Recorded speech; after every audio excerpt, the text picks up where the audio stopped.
Ya es psicólogo especialista en psicología clínica, trabaja en sistémica, psicoanalista y que ha trabajado tanto en el ámbito público como en el ámbito privado. Y surgió la idea de dar la importancia que tienen los sueños a través de la historia, pues poder hacer una mesa redonda sobre ello. Automáticamente lo hablamos con Javier.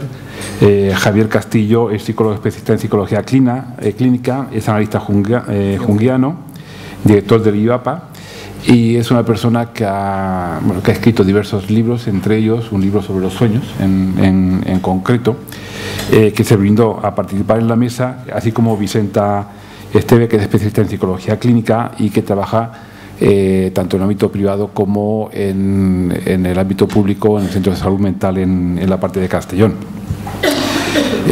Yo creo que el tema que en esta ocasión nos reúne es muy importante. Quizás cuando yo pienso en mí como psicólogo, y uno de los motivos que me llevó a estudiar psicología era el interés por los sueños, ¿no? Tanto desde todas las vertientes, desde todas las orientaciones, la analítica, en todas las orientaciones psicológicas, yo creo que, y a través de todos los tiempos, yo creo que los sueños han tenido un papel esencial en la evolución de los seres humanos, ¿no? Yo recuerdo, aparte de uno de los sueños que yo he tenido de pequeñito, que era el famoso sueño en que tenía la sensación de que me ahogaba, que una serie de arañas me atrapaban o me tejían la garganta, y que en el libro que escribió Javier lo estuvimos analizando y lo estuvimos hablando. Una de las cosas que más me ha llamado la atención es cómo el sueño en todos los ámbitos de la realidad del ser humano funciona, ¿no? A mí siempre me ha llamado mucho la atención los métodos de tortura que se utilizaban en la Edad Media, de privación del sueño. Es decir, una de las cosas que hacían es que metían a una persona en una cárcel, abrían un agujerito en la cárcel con una cadena, y cada media hora o cada hora iban estirando, de modo que no les permitían quedarse dormidos nunca, ¿no? O sea que el sueño se ha utilizado, es un elemento esencial en la evolución. En esta mesa en concreto hemos intentado dar un enfoque global.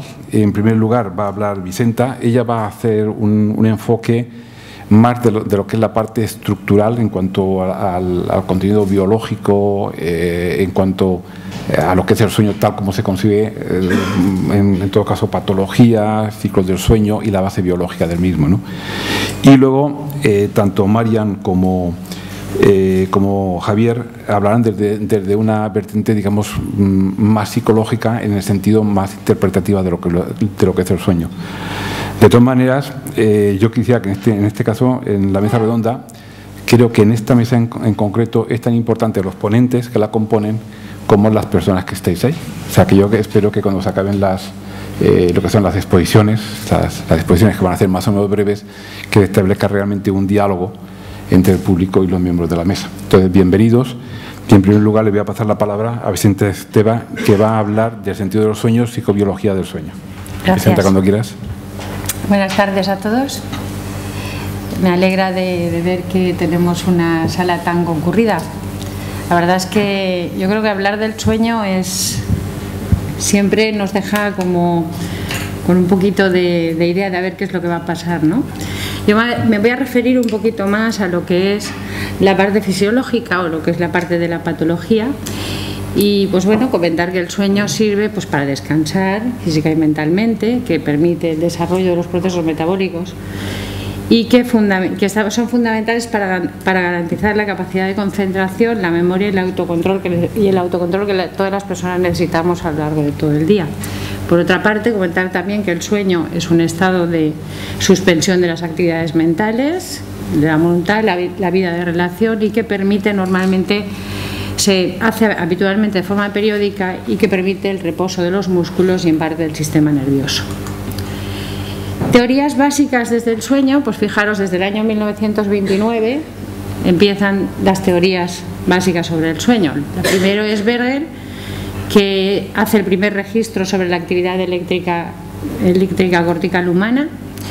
Brenner en el 35 habla de que el sueño está producido por un proceso inhibidor activo. Ya Loomis en el 37 habla de diferentes estadios en el sueño nocturno. Morucci y Magun hablan ya de la lesión y estimulación del sistema reticular ascendente. En el 53, Arensky y Kleiman detectaron que habían 5 estadios de profundidad creciente, pero ellos aún no incluyeron el sueño REM. Ya en el 57, Deadman y Kleiman demostraron que la fase REM, que luego se llama posteriormente sueño paradójico, es donde se produce toda la actividad onírica. Y Michel Jouvet desarrolló la teoría monoaminérgica, es una teoría muy importante y en la cual se han basado muchos investigadores y muchos estudiosos. Habla del rol de los núcleos del RAFE, de la modulación de la vigilia del sueño, y garantiza la adaptación y la supervivencia por la activación de las funciones corporales del sueño REM. Luego estamos viendo que el sueño REM es muy importante, es importante el no REM, pero también el REM. En el 62, Berger y Oz igual ya hablan de la atonía del sueño REM. En el 75, Hobsbawm ya describe los sistemas de neurotransmisión moduladores de la fase REM, no REM y la parte de la vigilia. Y ya en el 78 ya hacen, Demen empieza con estudios de privación del sueño. En cuanto a las funciones del sueño, pues diremos que es principalmente la conservación de la energía, porque sigue los principios de la autorregulación homeostática, disminución del oxígeno, disminución de la frecuencia cardíaca, disminución de la temperatura basal, disminución del tono muscular en la fase no REM. También es reparadora porque es imprescindible para restablecer la actividad física y cerebral después del periodo de vigilia. La privación disminuye en la mayor parte de casos, y hace un momentito me estaba comentando Javier que estaba un poco cansado porque esta noche había dormido poco, pues efectivamente disminuye el rendimiento intelectual, las alteraciones, los problemas de memoria y las alteraciones del estado de ánimo. Hay estudios que dicen que cuando se priva en la fase REM el paciente llega a estar irritable. De hecho, en una reunión que estuve yo este verano había una investigadora que llegó a agredirle la persona que estaba haciendo el estudio. Es decir, la parte cuando tú deprimes el sueño REM, la persona se vuelve muy irritable. También tiene funciones de protección como un enfoque preventivo. Se produce la función onírica que podría contribuir a la maduración cerebral porque produce un refuerzo para la programación genética y desde luego ayuda a consolidar la memoria. El sueño no REM conserva la homeostasis sináptica con la disminución y desincronización de la actividad de la corteza cerebral, es decir, constituye un proceso de desaprendizaje, es decir, deshacerse de aquella basura cognitiva que no es relevante. Crick ya en el 83 propuso que esta función únicamente se produce en la parte del sueño REM. En cuanto a otras teorías del sueño, básicas del sueño, está que el sueño REM hay un reprocesamiento de la información. Eso es que se me ha saltado la... Ah, no, sí, se me ha saltado, es que se me han desestructurado todas las cacharras estas. Bueno, esto iba antes, pero lo cuento ahora.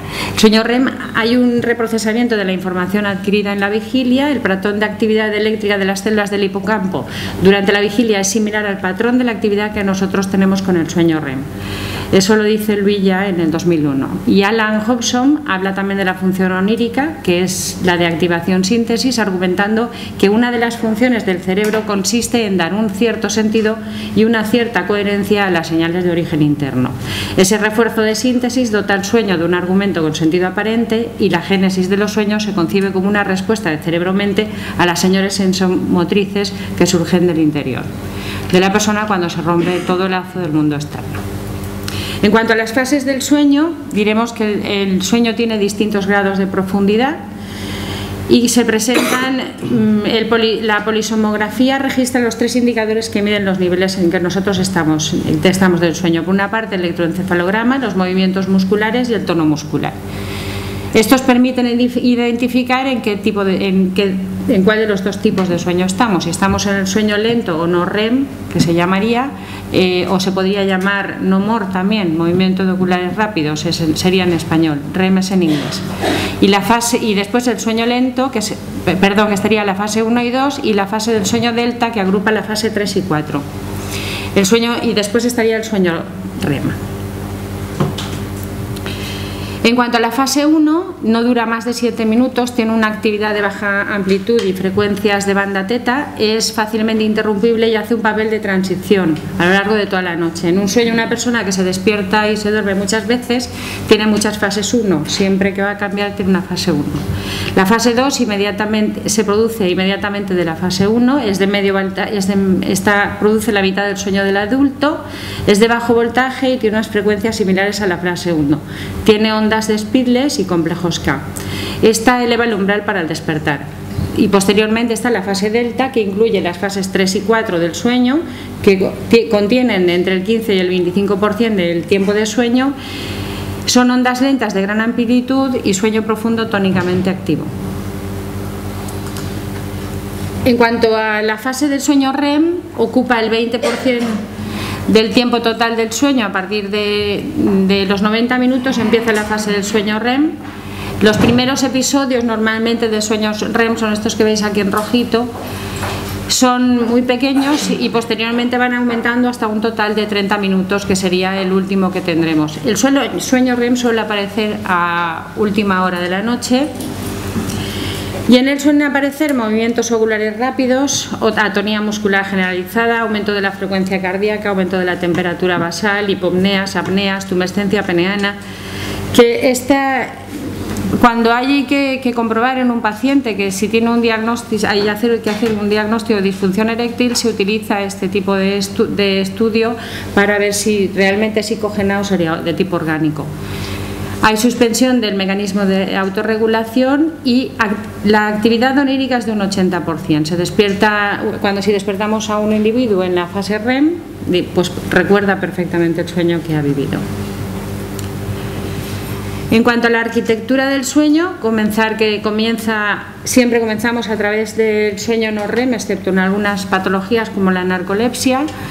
A los 80 o 90 minutos comienza el sueño REM y sí que es verdad que en pacientes con depresión son más cortos, los periodos de latencia del sueño REM son más cortos.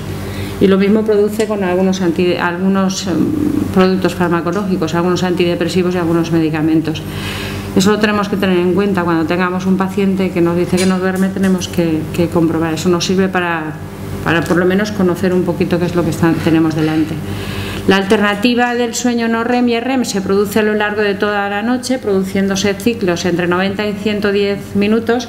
Comentó una compañera, que esto es una anécdota, que dice que en verano los ladrones esperan a ver cuando las personas se apaga la lucecita de las casas y entonces cuando lleva así como 30 o 40 minutos pueden entrar a robar perfectamente porque la persona no se entera en absoluto.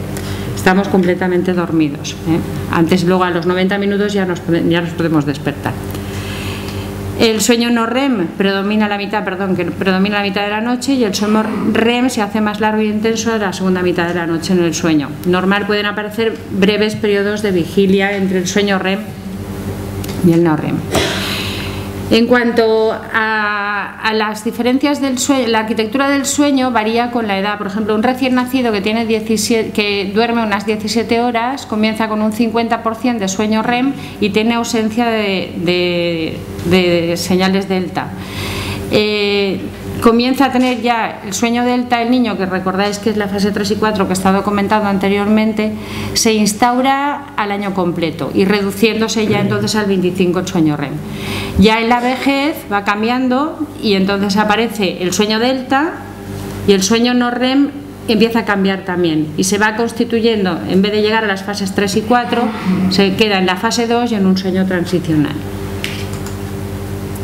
En cuanto a la clasificación de los trastornos del sueño, pues comentar que hay tres tipos hay una clasificación que contempla 3 tipos: trastornos del inicio y mantenimiento del sueño, trastornos del ciclo del sueño y de la vigilia y disfunciones asociadas al sueño o a la vigilia parcial, que son las parasomnias. En cuanto a los trastornos del inicio y el mantenimiento del sueño, tendríamos 2 tipos, que podría ser un trastorno de tipo transitorio, que suelen ser pocas noches y suelen ser por situaciones de estrés o por ingesta de sustancias tóxicas, y el crónico, que sería con más de 3 semanas de duración. Este sería el que representa el más del 30% de la patología psiquiátrica que nosotros vemos en consulta. Hay muchos pacientes con trastornos de personalidad, cuadros psicóticos funcionales o sintomáticos, dificultades que tienen este tipo de problemas. Hay pacientes que suelen tener más trastornos de angustia, ansiedad, que se quejan de dificultades más de conciliación del sueño, como la ansiedad psicótica y la hipomanía. Una cosa que en muchas ocasiones habremos oído es que yo me tomo una copita para dormir. Bueno, una copita para dormir sí, no, pero muchas copitas, cuando una persona bebe muchas copitas, se produce, altera la arquitectura hípnica e incluso cesando, muchas veces cuando la persona es abstinente sigue teniendo problemas de sueño y tiene una dificultad para la conciliación del sueño e incluso tiene sueño fragmentario, a pesar de hacer mucho tiempo que la persona no consuma alcohol. Causas pueden ser causas médicas o tóxicas, como pues asma, reflujo, rinitis. Muchas veces vienen pacientes a la consulta que se encuentran que no pueden dormir, pero es que resulta que la ves que se está moviendo y dices, ¿qué le pasa? No, es que me duele el hombro. Entonces le preguntas, ¿cómo se acuesta? Que empiezas a estudiar y realmente es un problema de tipo médico que un problema que tenga ella para conciliar el sueño.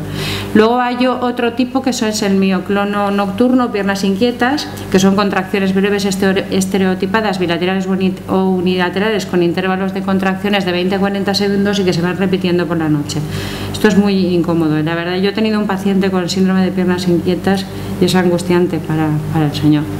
Y luego está el insomnio primario, que es la incapacidad para conseguir un sueño suficiente que permita el funcionamiento diurno y puede ser por hiperarousal o hipoarousal.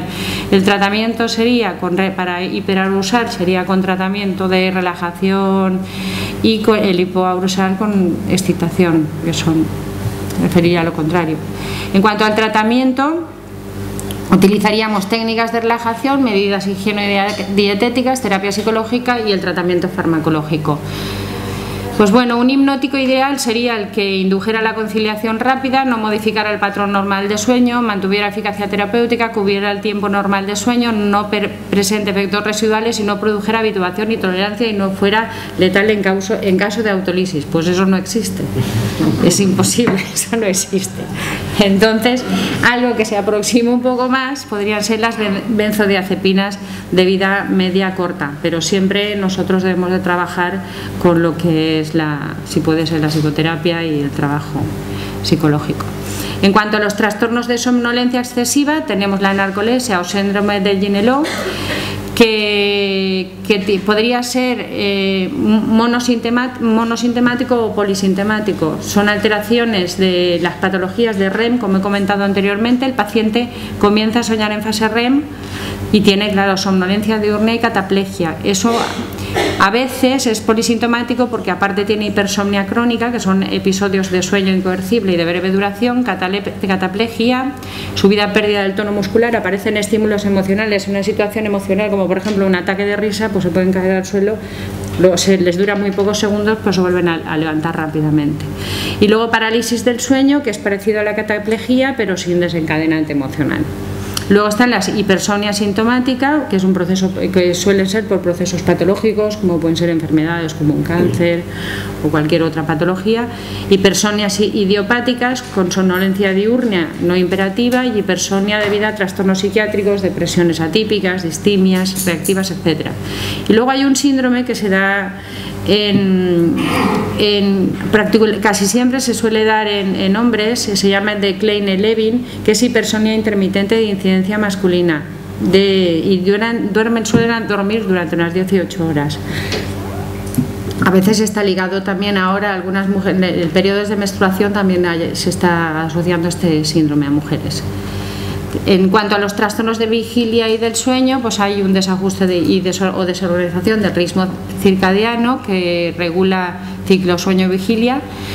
Y estos trastornos pues están, por una parte, el jet lag y la disomnia, que está producida por los cambios del ritmo de trabajo, ¿no?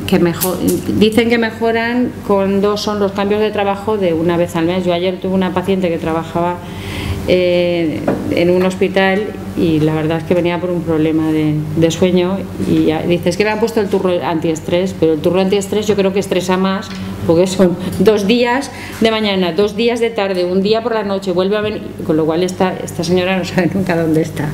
Pues sí, o sea que dicen que al menos si de verdad la persona tiene un trastorno del sueño, hay que por lo menos que haga un cambio solamente al mes, y siempre que sea adelantando las horas, no nunca quitándole al sueño. Y después estarían los síndromes de la fase retrasada y avanzada del sueño, que para eso se trabajaría la cronoterapia, que sería o adelantar o atrasar las horas del sueño. En cuanto a las disfunciones asociadas al sueño, fases del sueño, vigilia parcial, que son las parasomnias, pues son un grupo de trastornos heterogéneos en el que se incluyen desde los hechos fisiológicos que adquieren significación por el presente fuera de la vigilia hasta condiciones clínicas exacerbadas por el sueño, como son pues el sonambulismo, que se da en la fase no REM, por eso el paciente se puede mover. Si estuviéramos en fase REM, como estamos en atonía muscular, no podría moverse la persona. Se despierta, él se levanta y está dormido, lo que pasa es que tú le despiertas, pero no sabe, está confuso, no sabe qué es lo que le está pasando. Terrores nocturnos, que también aparecen en el sueño no REM, con tormenta vegetativa, con sensación de pánico, aumento de frecuencia cardíaca, aumento de respiración, agitación. Pesadillas, que aparecen en la fase REM y en la segunda mitad de la noche, que tienen menos actividad vegetativa que los terrores nocturnos, y son reacciones situacionales con psicopatología ansiosa o depresiva, por ejemplo en estrés postraumático. Suele ocurrir que una persona que haya tenido estrés postraumático tenga pesadillas en la fase REM. Después estaría la enuresis, que son primaria, ligada a la inmadurez del sistema nervioso central, o secundaria, las situaciones desencadenantes. Y el bruxismo, que aparece en la segunda fase, que son movimientos mandibulares laterales de fricción de arcadas dentarias. En cuanto al tratamiento, pues es un conjunto de técnicas mediante los cambios del ambiente, en los hábitos y en el desarrollo de las habilidades específicas del paciente, y disminuyen pues las conductas facilitadoras e inhibidoras del sueño destinadas a disminuir la activación somática, emocional y cognitiva en este momento cercanos al sueño del paciente, que es higiene del sueño, técnica de control de estímulos, técnicas cognitivas de detención del pensamiento, focalización cognitiva de intención paradójica, técnicas de relajación y biofeedback. Y para terminar, he ido muy rápida, pues lo que decía Antonio Machado, ¿no? Si es bueno vivir, todavía es mejor soñar, y lo mejor de todo es despertar. Muchas gracias.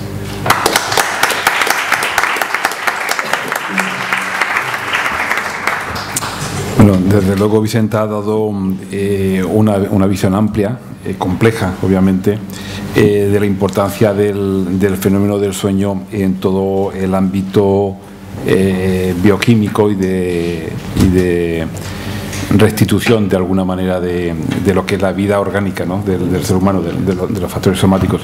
De hecho, yo muchas veces pienso que lo que produce el sueño es una especie de, como en los ordenadores, ¿no? Es como si reseteáramos para que todo volviera a su sitio y se pudiera poder ir funcionando. Vamos a meternos ahora más en un ámbito más de lo psicológico y de lo psicoterapéutico. Y para eso, pues, contamos con Marian. Marian, cuando quieras. Bueno, pues buenas tardes a todos, muchas gracias. Es un honor para mí estar aquí con esta mesa, con el decano y bueno, y con todos vosotros. Ya que los sueños pues es un tema que es muy interesante que podamos intercambiar los profesionales, ¿no? Ideas y experiencias. Yo voy a hablar de los sueños. En nuestro idioma, soñar es lo mismo, se dice soñar, el sueño que habla Vicenta, y es el mismo que para decir el sueño de dormir que el sueño de soñar. Pero yo voy a hablar de los sueños, ¿no? De lo que soñamos. Es Freud, todos sabemos, el creador del psicoanálisis, el que descubre el inconsciente, y él lo hace a través de la hipnosis. Él descubre acontecimientos de los que no se guarda conciencia, pero que tienen influencia en el comportamiento y en la vida despierta de los sujetos. Freud nos enseña lo que es el inconsciente a través de sus manifestaciones, que son los olvidos, los actos fallidos. Los fenómenos de las palabras obedecen a la necesidad de ocultar un deseo, y también los síntomas son manifestaciones del inconsciente y todas las manifestaciones corporales, pero por excelencia la principal manifestación del inconsciente serían los sueños. Él en 1899 escribe la interpretación de los sueños y demuestra que el sueño es un acabado fenómeno psíquico y que puede tenerse en cuenta y ser incluido dentro de los actos comprensibles de nuestra vida despierta, y constituye el resultado de una actividad intelectual altamente complicada. El sueño demuestra que posee realmente un significado y que existe un procedimiento científico de interpretación de los sueños.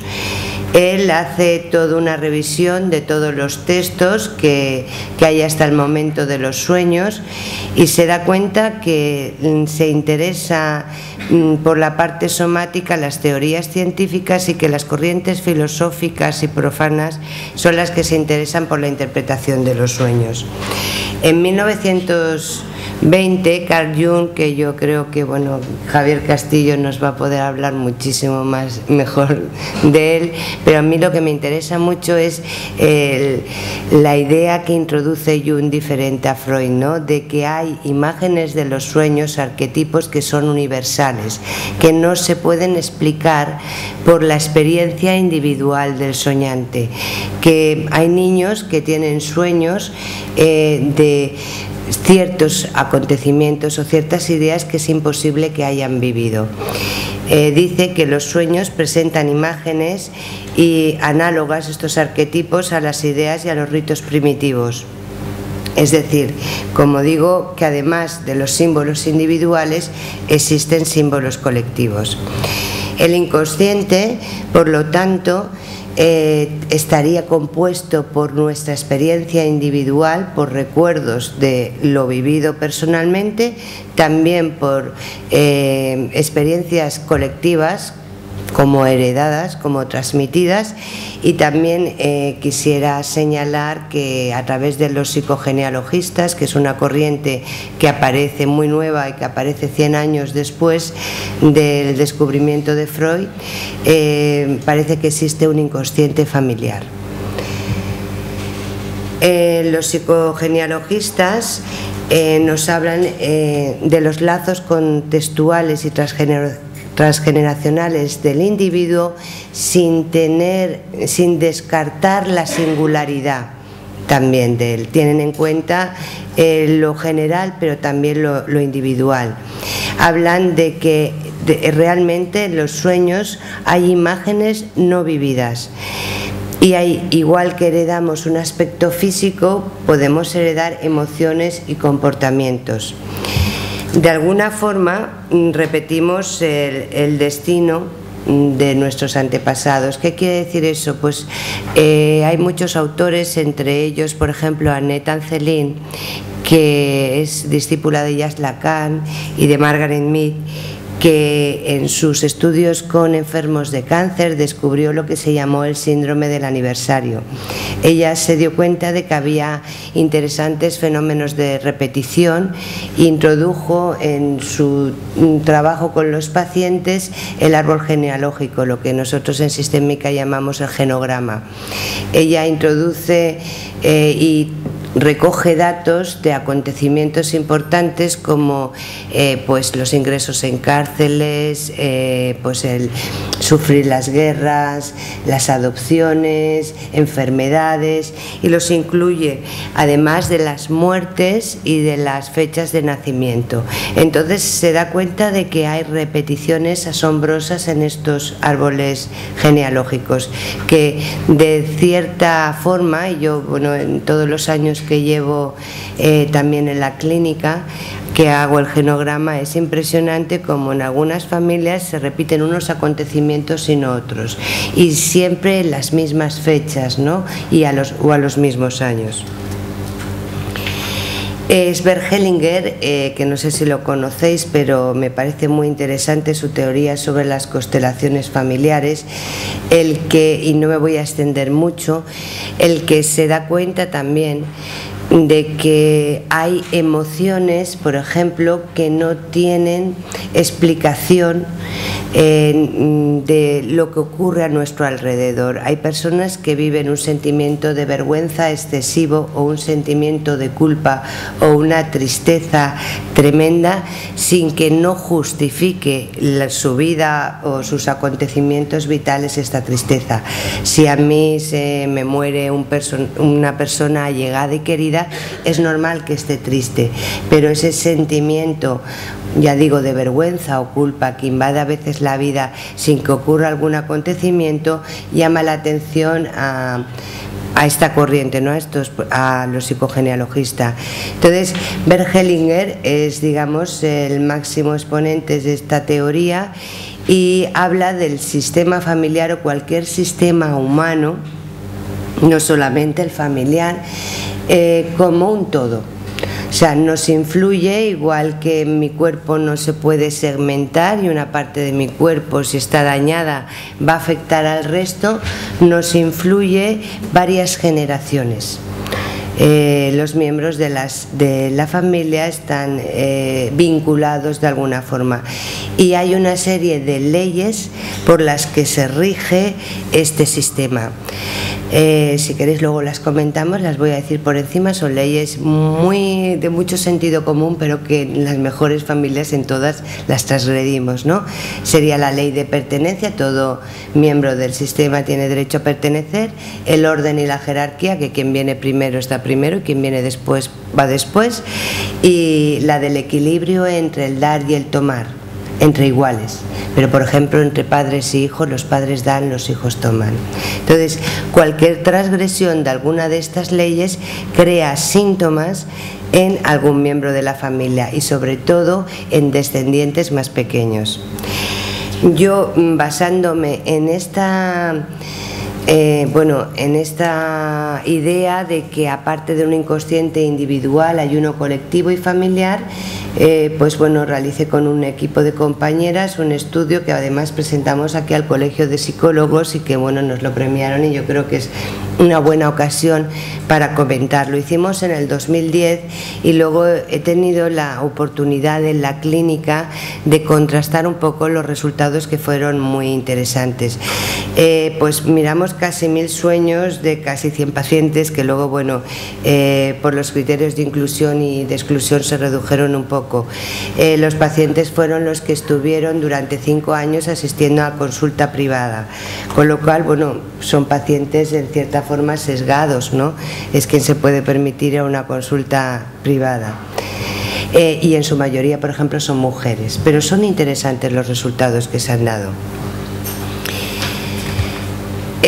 Tuvimos en cuenta la historia personal del soñante, es decir, los datos personales y el diagnóstico, y también tuvimos en cuenta la historia familiar del soñante, sus acontecimientos familiares. Miramos 4 generaciones. Teníamos los datos gracias a genograma, además de sus sueños, por supuesto.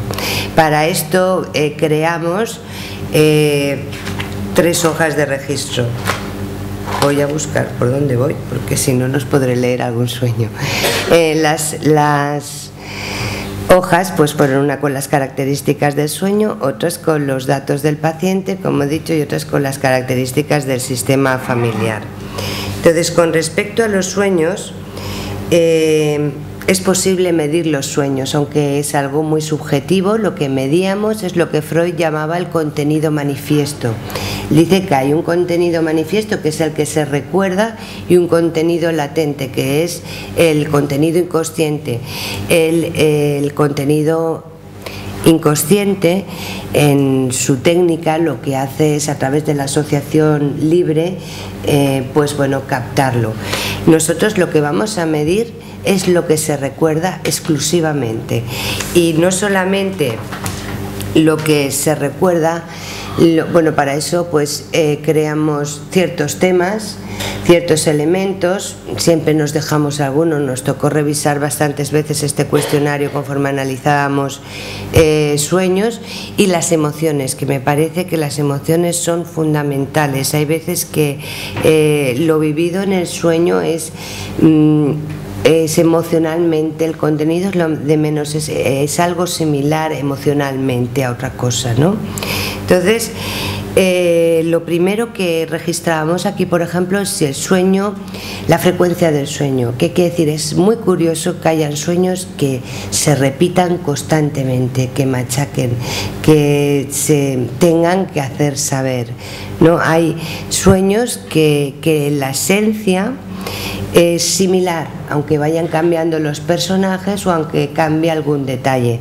Por ejemplo, aquí tengo 3 o 4 sueños de una paciente, es un poco largo, no lo voy a leer, pero sí que voy a decir que en ellos siempre aparecen niños, aparece como que ella salva a un niño, como que la madre está mirando ausente esa situación de peligro que corre ese niño.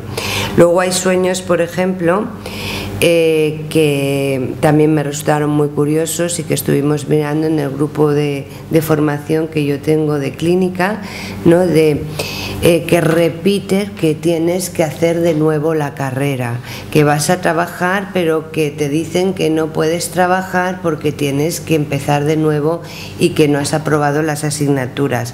Otro paciente mío que, por ejemplo, soñaba que hacía la 1000 y no sé cuántas veces. Entonces, por ejemplo, en este tipo de sueños, lo que nosotros captamos, y yo lo he contrastado en la clínica, ya no dentro de este estudio, sino preguntándoselo al paciente, es que las personas que tenían este sueño de tener que volver a empezar algo que ya habían hecho, tenían antecedentes de familiares que habían perdido todo en la guerra civil y que de alguna forma, metafóricamente, habían tenido que volver a empezar de nuevo. Incluso les habían quitado la cátedra o el título que ya habían tenido en la República y les había tocado volverse a examinar literalmente, ¿no? Entonces, como digo, recogimos 18 temas sobre muerte, abandono, infidelidad, 24 elementos y 11 emociones. Voy a ilustrar con el sueño de una paciente cómo lo registramos más o menos.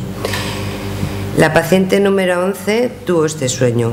Íbamos a una casa de campo de mis abuelos, de labradores, con frutales detrás de la casa. Había un camino que llevaba a la playa, los naranjos y cipreses haciendo una valla. Sensación de miedo. Viene alguien detrás, y es mi madre, con los ojos brillantes, como un zombi.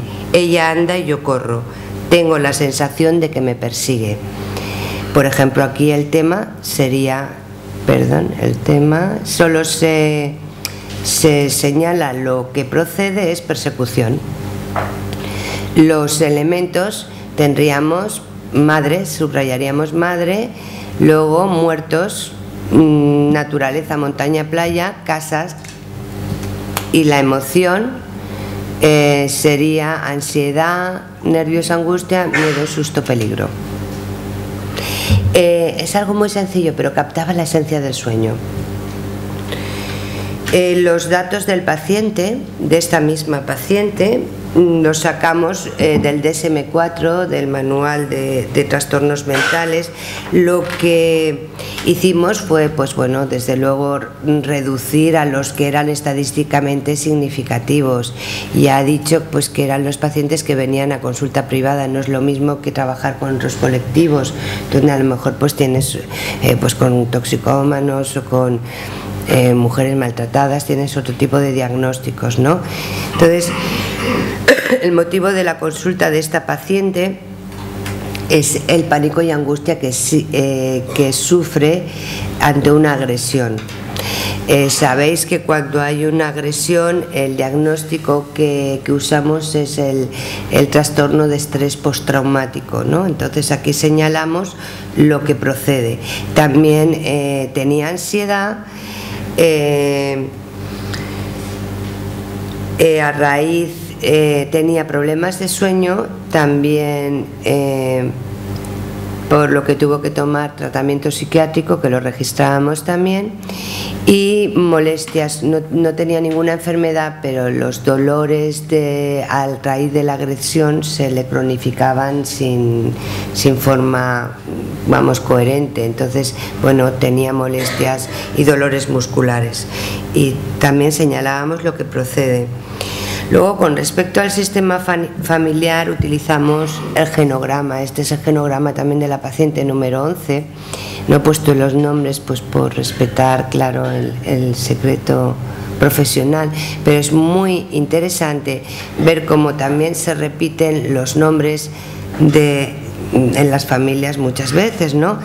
Y aquí vemos lo que hacíamos es la generación más joven, le llamábamos primera generación, ya sea hacia arriba. Vemos como hay acontecimientos vitales que se repiten. Aquí, por ejemplo, en la cuarta generación, la crucecita es que se han muerto y la edad de la muerte está dentro y la causa, no la veo porque no me he traído las gafas, pero veis como hay muchas muertes, por ejemplo, a los 44, 46, 48 años a lo largo del genograma,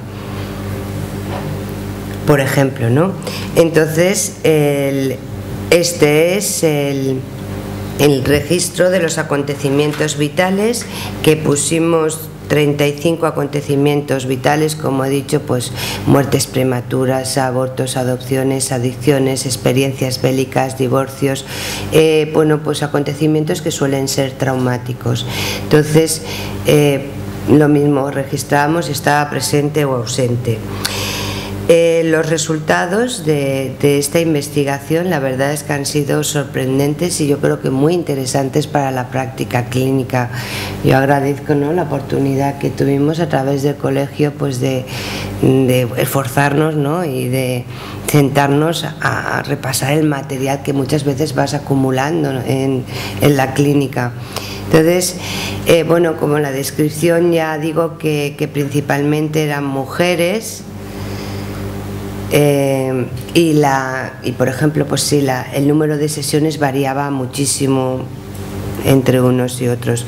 Luego, como descripción también de la muestra, los diagnósticos más frecuentes era la depresión, la ansiedad, los problemas de relación paterno-filiares, los problemas conyugales y las molestias psicosomáticas. Lo que nos puede decir esto es que este tipo de trastornos son los por los que suele demandar asistencia psicológica generalmente los pacientes, ¿no?, porque esos eran los que más se daban. Con respecto a la muestra de sueños, los temas más repetidos eran la fiesta, las pérdidas, las necesidades básicas, los accidentes y la violencia. Con respecto a los elementos, pareja o amantes, amigos, desconocidos, la casa, urbano y los muebles. Y con respecto a las emociones que más se repiten son claramente las negativas. También tenemos en cuenta que son, como digo, la muestra es de pacientes que vienen a demandar tratamiento. Con respecto a los acontecimientos familiares, la muerte de alguien joven era el que más se repetía, las enfermedades son los acontecimientos que más se repetían, los secretos y los viudos, viudas.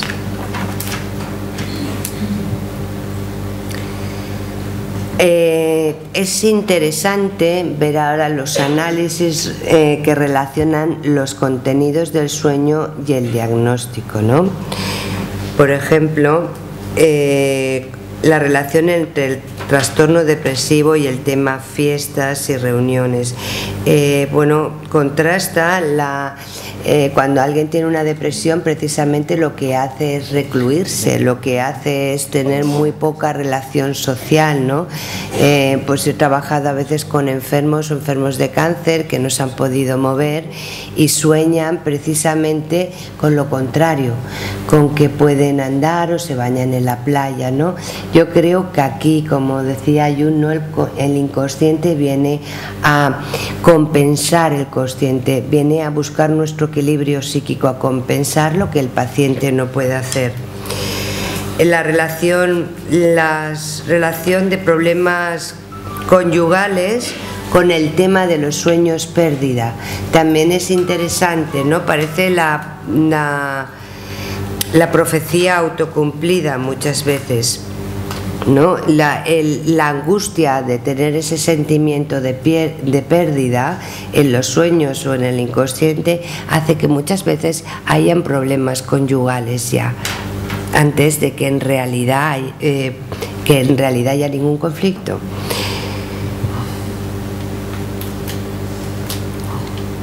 Por ejemplo, hay pacientes, ¿no?, que sueñan constantemente con que les es infiel el marido, ¿no? Tenía una paciente, sueño constantemente que mi marido me la pega con otras mujeres, ¿no?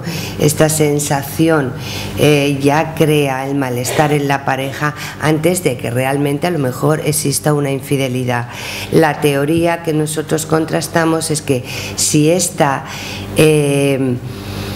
fantasía, si está en la fantasía o en los sueños del paciente, probablemente es porque ha ocurrido una infidelidad en el sistema familiar, ocurrió antes, y de alguna forma esta idea está en el inconsciente del paciente.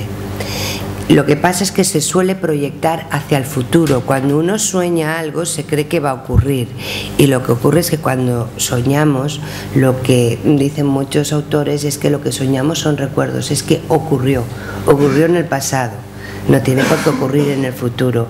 Y esto es algo que si le indicas al paciente alivia muchísimo la angustia y muchas veces calma el síntoma. La relación entre molestias psicosomáticas, dolores y el tema de la muerte y violencia. Bueno, es impresionante, ¿no?, cómo realmente los sueños de violencia afectan físicamente incluso, ¿no? Tenía un paciente que soñaba que le apaleaban los riñones muchísimas veces, se levantaba con un dolor de espalda impresionante, y como acontecimiento vital, como acontecimiento familiar, tenía el antecedente de que su abuelo había sido torturado en la guerra y apaleado en varias ocasiones. En el DSM-4, aunque esto nos parezca sorprendente, el síndrome de estrés postraumático, que habla, bueno, pues de todos estos actos de violencia, me llamó a mí también la atención porque ya reconoce que tiene un componente hereditario. Se puede heredar, por ejemplo, las imágenes o la angustia de alguien que ha vivido un bombardeo. El nieto puede tener esos miedos a los petardos que a veces tienen los niños. Muchos, si se les escuchan y los verbaliza, dicen es que parecen bombas, ¿no? Y muchas veces si interrogas, a lo mejor el abuelo o el bisabuelo vivió literalmente el bombardeo. También es interesante ver la relación entre los acontecimientos familiares y los temas más frecuentes de los sueños. La muerte está relacionada, voy a comentar algunos solo y no hacerme muy pesada. La muerte está relacionada, por ejemplo, con el acontecimiento de la muerte prematura de la madre. Para Bergelinger, por ejemplo, la sanación pasa por tomar realmente a la madre, es decir, honrarla y aceptarla como es. Parece que la muerte prematura, para alguna persona, la muerte prematura de la madre impregna el inconsciente con el tema de la muerte. El tema de abandono está relacionado con viudos, viudas, me parece también que cuadra bastante. El tema de la violencia se relaciona con haber tenido antepasados que han vivido experiencias bélicas. Entonces, lo que nosotros registrábamos, todos aquí, nuestros, bueno, pues o abuelos o quien sea más joven, bisabuelos, estuvieron en la guerra, sufrieron la guerra, pero aquí lo que contábamos era quién la había vivido activamente, es decir, o como soldado en la guerra o como prisionero. No quien la había padecido, porque todo el mundo la había padecido de alguna manera. Entonces, por ejemplo, los sueños de una paciente que sus familiares habían vivido la guerra de Cuba, la guerra de Marruecos y la guerra civil, eran de una violencia atroz, y registramos más de 81 sueños de este tipo. donde habían, si os apetece luego os leo alguno, pero donde aparecían fusiles, aparecía vestida de militar, habían tiros, habían muertos, habían 81 en, no sé, en unos meses que estuvo en la terapia solo. El tema de la pérdida se relaciona con el acontecimiento divorcio, también me parece interesante. El tema de las necesidades básicas se relaciona con el acontecimiento incesto. Me parece también muy curioso, es algo que tendríamos que investigar, porque las necesidades básicas que captamos fue comer, beber, orinar, defecar, dormir y sexo. Entonces no sabemos exactamente con qué necesidad básica se relacionaba. Sería interesante investigar un poco sobre esto. El tema de accidentes se relaciona con la muerte prematura de la madre, con asesinatos, aborto natural, adopción, secretos y viudas. Solo voy a comentar que quizá todos estos temas tienen en común que son secretos, ¿no? Y bueno, sin alargarme tampoco demasiado, y si queréis luego lo comentamos, hay muchos autores que piensan que se sueña sobre los secretos, que son precisamente los secretos familiares los que aparecen en el inconsciente y los que insisten en soñarse. Todas las familias tienen secretos, pero no todos los secretos son nocivos.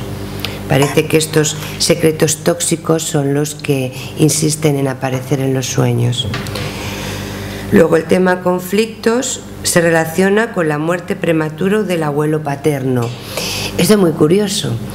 Lo que sí que estamos contrastando, el otro día también con una compañera en el curso que trabaja con pacientes que tienen problemas, trastornos de la alimentación, decía que la anorexia empieza a la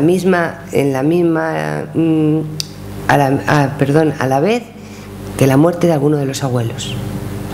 Y lo está contrastando en la clínica, y yo me he dado cuenta que mucha sintomatología también de los pacientes aparece cuando muere alguno de los abuelos. Me parece un acontecimiento muy curioso y que aquí también nos salió. Nos salió solo el abuelo paterno, pero también digo que la muestra era principalmente mujeres, con lo cual tendríamos que verlo más. Ya casi para finalizar, hemos detectado dos leyes que parecen ser universales. Freud descubrió que el sueño es una realización de deseos. El sueño muestra un deseo cumplido, y que además el estímulo del sueño se halla siempre en un suceso, en un acontecimiento ocurrido el día inmediatamente anterior al sueño. Aunque el sueño puede venir de cualquier época de la vida y puede ser incluso de otras épocas, como estoy comentando, pero siempre el estímulo va a ser algo ocurrido el día inmediatamente anterior. Nosotros detectamos en este estudio que hay una pauta del soñante. Tendemos a soñar sobre los mismos temas, con los mismos elementos y emociones parecidas, y esto en cada persona es interesantísimo. También sería a lo mejor ver si hay un estudio longitudinal donde puede ser que llegue un momento que dejemos de soñar con los mismos sueños, pero es muy interesante esta pauta. También tengo ejemplos, pero por no alargarme más, si queréis luego los vemos. Y también existe una pauta en los sueños, ciertos componentes de los sueños hay un patrón, ciertos temas aparecen con ciertos elementos y ciertas emociones. Os las voy simplemente a señalar: la muerte con animales, la violencia con algo antiguo. Sí que señalo que lo de algo antiguo lo incluimos porque lo que nos hemos dado cuenta es que cuando un sueño parece ser sistémico, cuando un sueño trae un mensaje del sistema familiar, aparece siempre un detalle antiguo, o en muchas ocasiones un candelabro. Por ejemplo, una paciente me dice: he tenido un sueño donde caía, ella tenía una sensación de como caída hacia atrás. Yo me pensaba que era cuando se relaja el sistema nervioso, ¿no? Que esa sensación de vértigo que da a veces. Y no, ella decía, no es como si cayese hacia atrás. Y trabajando, porque a veces en la consulta van apareciendo cosas conforme se avanza, ¿no? Y hay sueños que no llegan al principio, sino que llegan como cuando la persona ya está preparada para poder escucharlos. Me dijo, he soñado con esa sensación, pero era una mujer con un moñón tocado de esos antiguos y un vestido de esos de época, que caía hacia atrás por una ventana. Y ella se veía desde fuera, no sabía si era ella o no. Luego, pues el tema fiesta, con algo antiguo, las emociones, la infidelidad, con el elemento pareja, amantes o expareja, y con la emoción rabia, también es muy interesante. Los desconocidos con drogas y con vergüenza. Esto también es muy interesante porque yo me he dado cuenta que hay muchos pacientes que tienen temas con la emoción vergüenza, pues que por ejemplo pues van desnudos por la calle o van andando descalzos y van al colegio, o el día de su boda despeinados y sin el traje o algo así. Entonces la emoción de este sueño es vergüenza y tienen antecedentes de alcoholismo en la familia. Y es algo que he seguido contrastando en la clínica. Y luego, bueno, pues para finalizar, simplemente decir que hay que tener en cuenta no solamente el inconsciente individual, sino el familiar, y que es muy interesante que podemos intervenir sobre el inconsciente con su lenguaje, con el lenguaje de los símbolos. Yo utilizo las imágenes de los sueños e intento con estas leyes que Hellinger ha descubierto, ¿no?, ordenar el sistema y continuar el sueño con el paciente, y realmente pues bueno, alivia los síntomas de una forma impresionante. Esto ya lo nombra Alejandro Jodorowsky, la posibilidad de intervenir en el sueño. Y luego, pues bueno, yo creo que los métodos, tanto el freudiano de la asociación libre como el reconocer un arquetipo, que ahora nos hablará Javier Castillo, ¿no? Y ver que el ritual de por sí sana al soñante y a lo mejor incluso no necesita ninguna interpretación, o descubrir cómo el sueño te trae el desorden familiar y te trae algo por resolver, ¿no?, del pasado. Y bueno, simplemente decir que los sueños, como decía Jung, están para ayudar, para sanar, para lograr nuestro equilibrio psíquico, y que bueno, y que soñar es abrir una puerta a la mente. Muchas gracias.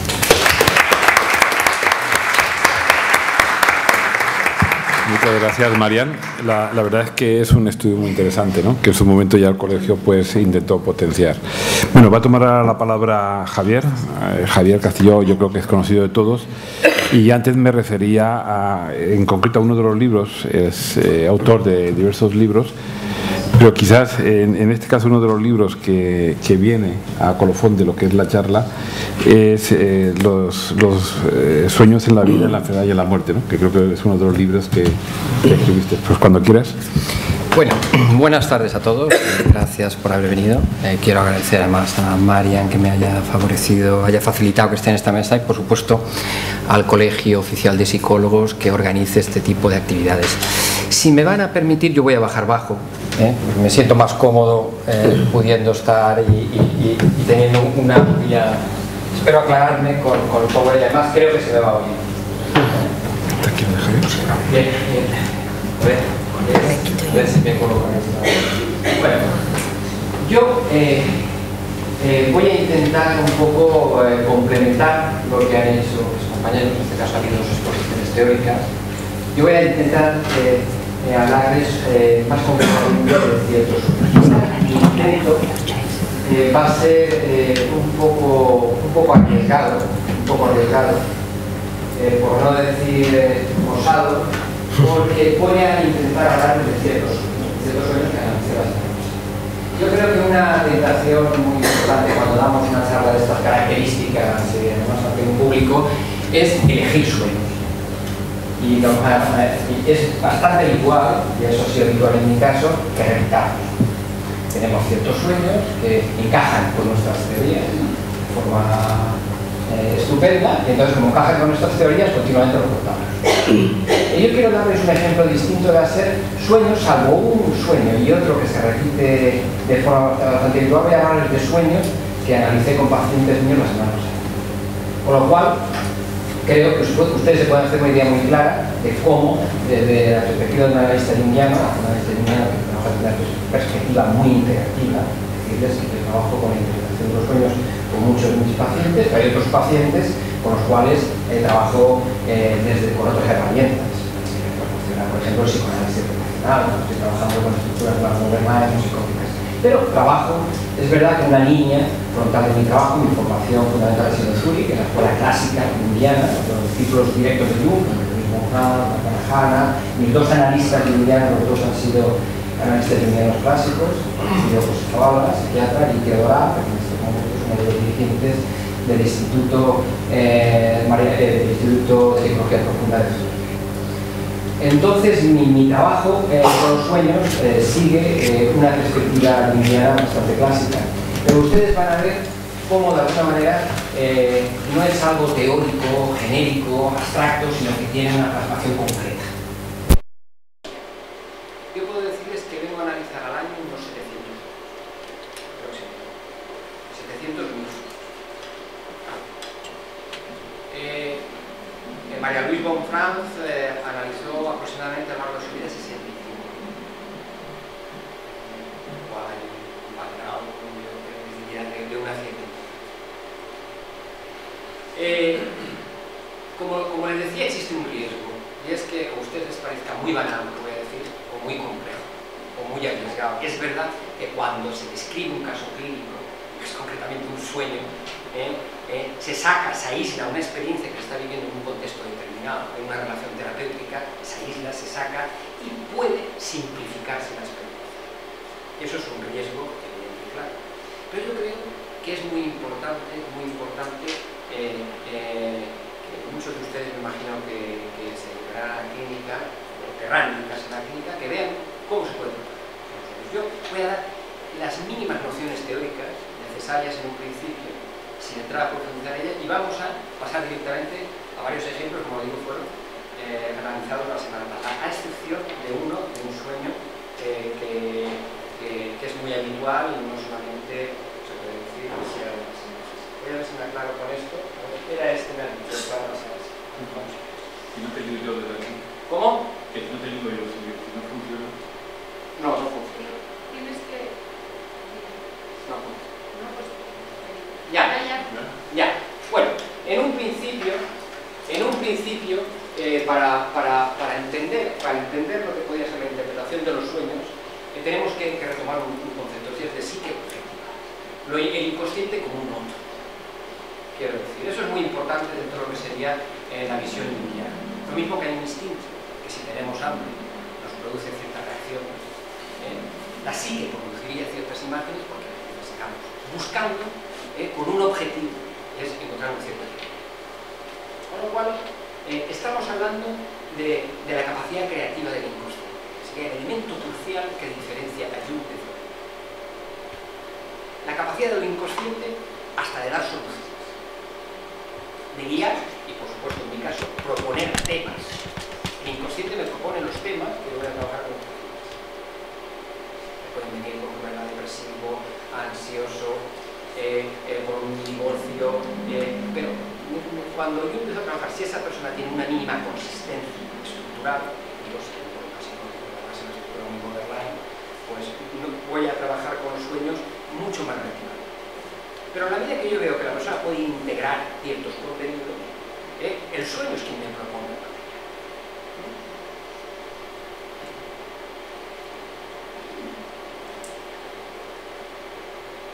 Esto va, a ver, ves dándole tú, si no te importa, etc. Bueno, unos breves apuntes, para que se hagan ustedes una idea, unos breves apuntes. Intencionalidad del inconsciente, la función finalista, el aspecto fundamental que conllevó la ruptura con Freud. Freud habla de que el inconsciente, de alguna manera, es un registro donde hay una serie de deseos reprimidos y los sueños serían la manifestación encubierta de ciertos deseos. Jung rompe esa idea. Para Jung, incluyendo que hay una parte de sueños que pueden referenciarse a eso, carga las tintas en que tiene un fin, los sueños. Es crear o buscar un cierto equilibrio. Una capacidad autorregulativa. La psique tiene una capacidad autorregulativa. Cuando hablamos de la presencia de lo arquetípico, hablamos de esquemas. Hay una diferencia interesante, que me ha parecido verdaderamente muy sugerente el trabajo que ha planteado Marian, pero hay una diferencia, por ejemplo, en su visión con respecto al arquetipo. Jung nunca habla de imágenes heredadas, ni de situaciones familiares heredadas. Para Jung el arquetipo es un puro esquema. Un esquema. Algo muy similar a lo que los etólogos dicen cuando hablan de los mecanismos innatos de ciertos animales que sin haber aprendido una conducta ante un cierto estímulo la desarrollan. Conductas complejas. Eso es lo que para Jung sería el arquetipo. El lenguaje de los sueños, el lenguaje de la imagen, es fundamental. Un lenguaje primitivo. El lenguaje primitivo, no un lenguaje primitivo, el lenguaje primitivo. Probablemente la comunicación humana, una comunicación en principio con imágenes y a través de las imágenes. Un elemento fundamental es entender el sueño como compensación o complemento. El sueño puede compensar ciertas situaciones que podemos estar viviendo, que demasiado unidireccionales, que están generando ciertos síntomas. También puede complementar una actitud, señalarla, decirnos que es importante. Es verdad que puede haber un tipo de análisis objetivo-subjetivo.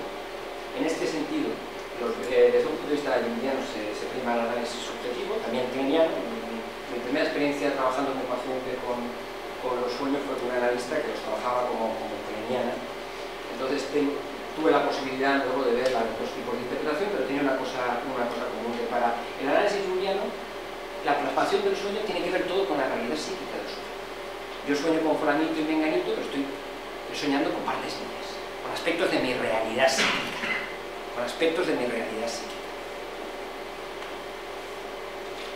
Aunque eso no obvia que pueden haber ciertos sueños que indiquen realidades objetivas. También es verdad que a veces los sueños no nos dan ninguna solución, pero nos describen muy bien lo que está pasando. Podríamos hablar de una función fenomenológica, describen, plantean, esencia.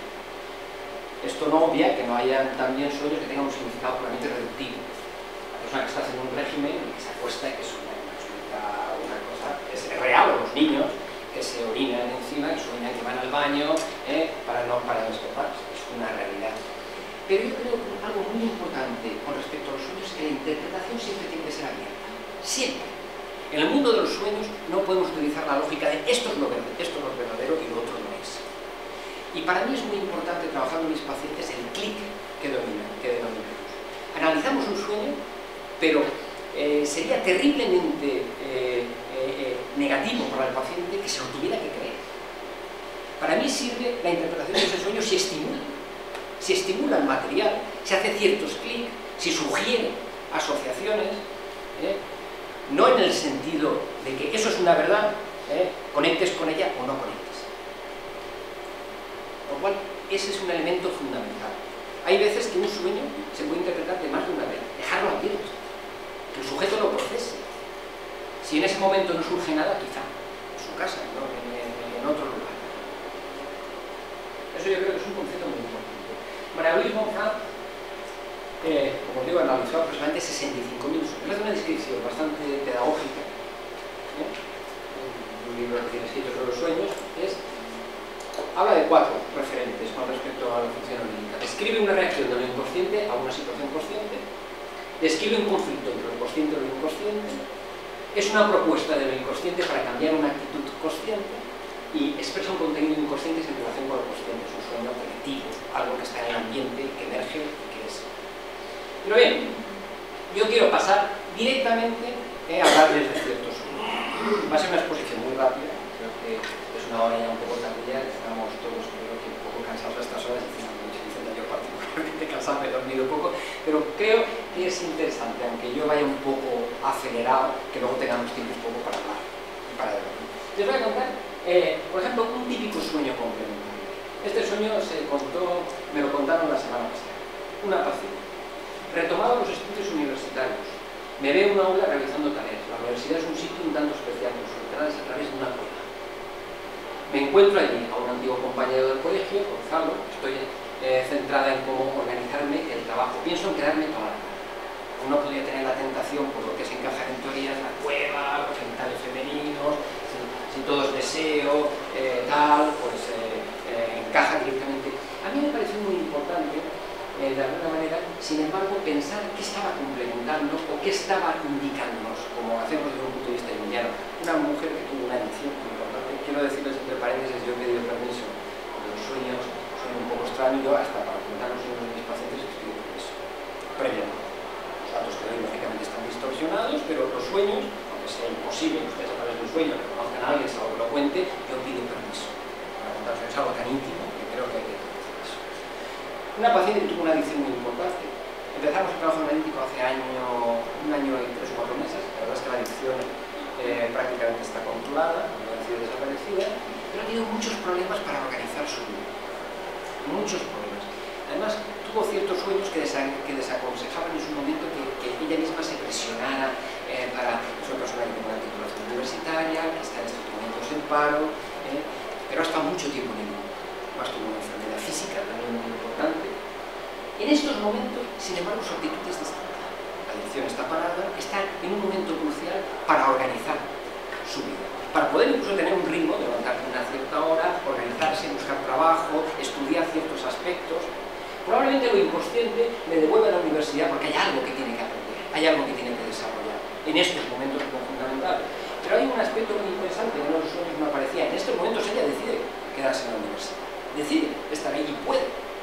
Y aparte, aparece Gonzalo. Gonzalo es un ex compañero de la escuela, que define como una persona atractiva, pero bastante cercana. Es un hombre que trabaja en el mundo de las relaciones públicas, pero bastante serio, bastante cercano, agradable. Es muy interesante, porque está hablándonos este sueño de que esta mujer puede empezar a poner eros, puede poner, por así decirlo, amor, en otro lenguaje, a la actividad que está empezando a desarrollar. Ella también tiene que hacer, como esta persona en estos momentos, hay una parte de su vida que tiene que dedicarse a las relaciones públicas, tiene que buscar trabajo, pero lo hace de una forma determinada. Podemos amplificar, lógicamente, la universidad está en una cueva, aparece una cueva, lugar de iniciaciones, ahí podemos amplificar desde un punto de vista de lugar de iniciaciones, donde nacen héroes, donde vírgenes paren y surgen ciertos sujetos con ciertas capacidades sobrenaturales. Probablemente es un sueño que nos indica la iniciación en un principio a una realidad que hasta ahora no podía desarrollar. Y el sueño nos indica que en este momento es posible realmente ese compromiso, es posible forzarse, es posible ir hacia adelante. Este sueño lo contó la semana pasada. Este es un sueño que se repite muchísimo. He visto una imagen un poco escatológica, extraída del pensamiento alquímico, de la alquimia árabe, de uno de los trabajos de quien ha sido uno de los misionalistas, basado en un texto de Mohamed Ibn Umayl. Un sueño típicamente compensado. Entro en unos baños públicos a orinar, me doy cuenta de que las puertas de mi compartimento están abiertas y oigo que otra gente entra en el baño. Creo que me pueden ver, siento vergüenza. Ese sueño lo he visto con formas distintas, muy repetidas.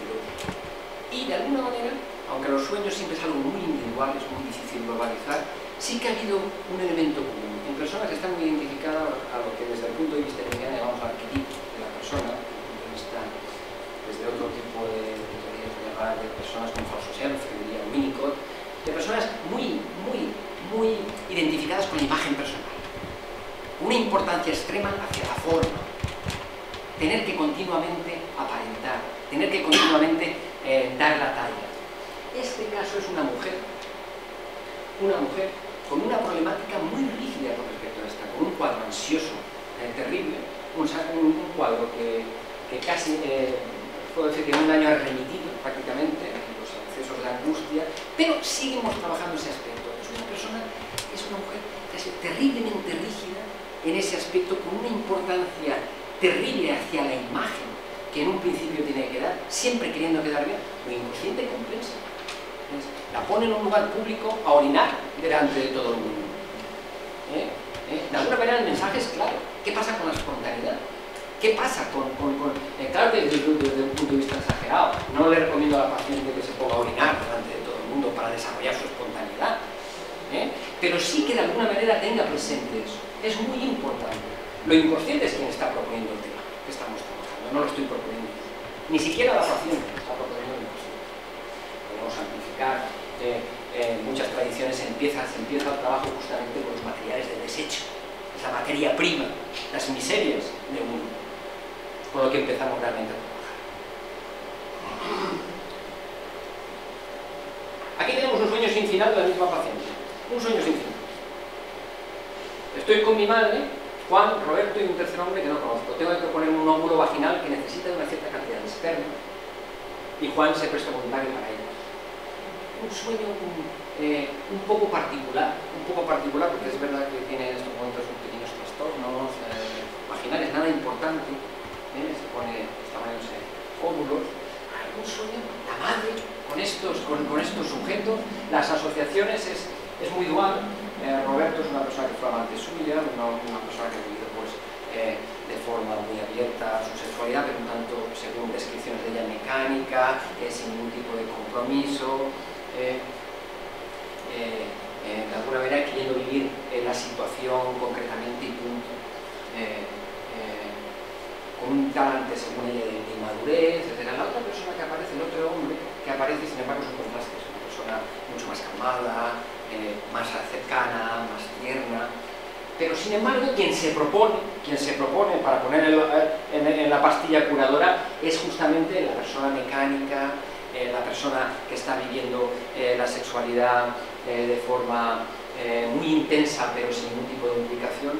Esta persona en estos momentos está en un momento que ha conocido, después de una separación, ha conocido a una persona, está empezando a mantener una cierta relación, pero le cuesta mucho a mi paciente de alguna manera expresar ciertos sentimientos, expresar una cierta calidez. Le ocurre lo mismo que esa parte del sueño. Aunque aparezca la contrapartida reflejada con el otro hombre que quiere también estar presente en ella, esa mayor cercanía, esa mayor calidez. Sin embargo,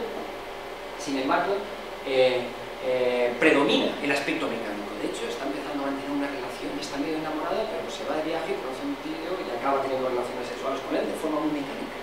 Luego, ella no sabe muy bien ni siquiera por qué hace eso. Es interesante porque asocia a su madre con una persona también poco afectiva, poco cercana.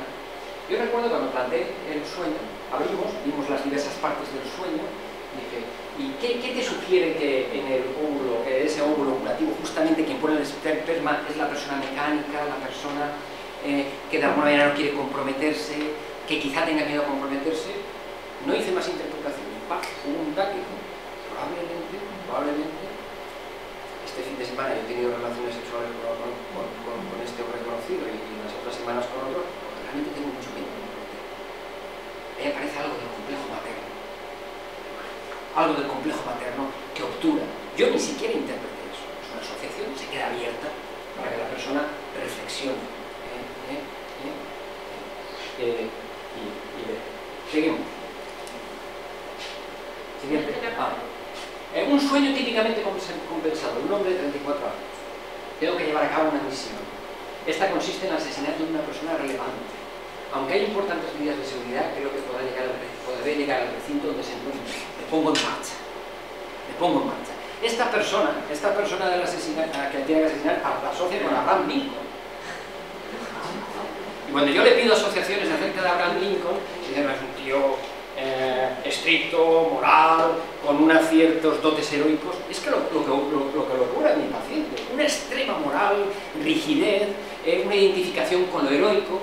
Probablemente lo inconsciente le está pidiendo que asesine eso, que acabe con eso, que dé un paso.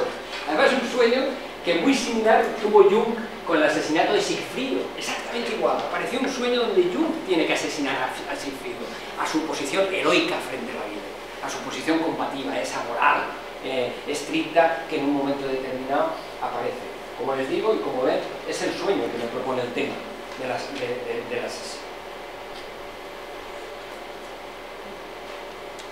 Un sueño complementario, pero si indica también una característica, fue un sueño curioso. Estoy en presencia de la Madre Teresa de Calcuta. Está rejuvenecida y al mismo tiempo llorando. Me dice que su llanto es impersonal, pues es Cristo quien llora a través de él. Decide dedicar su vida a los demás. Es un hombre que ha estudiado 24 carreras, para que ustedes hagan la idea, ha hecho un montón de cosas, pero muy pocas cosas ha materializado. Pese a que aparecían sueños reiterativos acerca de la necesidad de un cierto compromiso, con muchísimas dificultades. Es un tema que hemos estado viendo y aparece este sueño. No podía podía pensar, pues a lo mejor resulta que el inconsciente le dice que lo deje todo y se vaya a las misiones, ayudado. Uno podría pensar eso, ¿no? Uno podría pensar eso. Pero sin embargo es interesante, hay un aspecto muy interesante, porque yo le pido que asocie acerca de lo impersonal. Cristo está llorando. No es la Teresa de Calcuta que llora, sino Cristo. Es muy interesante porque este hombre ha vivido durante mucho tiempo nutriéndose de esquemas. Él no llora, él no lucha, él no vive, son esquemas. Tengo que estudiar esto, tengo que estudiar lo otro, tengo que estudiar lo más allá, tengo que estudiar aquello. Lo inconsciente está presentando desde un punto de vista fenomenológico muy claro la realidad que está viviendo. Es incapaz de materializar. Es verdad que él tiene una cierta vocación de ayuda, pero no deja de ser un esquema. Como ocurre en el sueño, como ocurre en esa parte de su sentimiento, no es Teresa de Calcuta la que está llorando, sufriendo, Cristo el que llora por ella. Es un referente global, colectivo, no es ella. Este hombre tiene muchas dificultades de dar ese paso de lo que es el concepto, lo que es un estudio, y vivirlo, materializarlo, desarrollarlo él. Este sueño lo analizamos sin más y a partir de ahí decidió que iba a poner en marcha un pequeño negocio que llevaba hace tiempo queriendo ponerla, de atreverse a desarrollarlo, de ver, y si llora, pues llora él, y si me sale bien, pues alegra a él.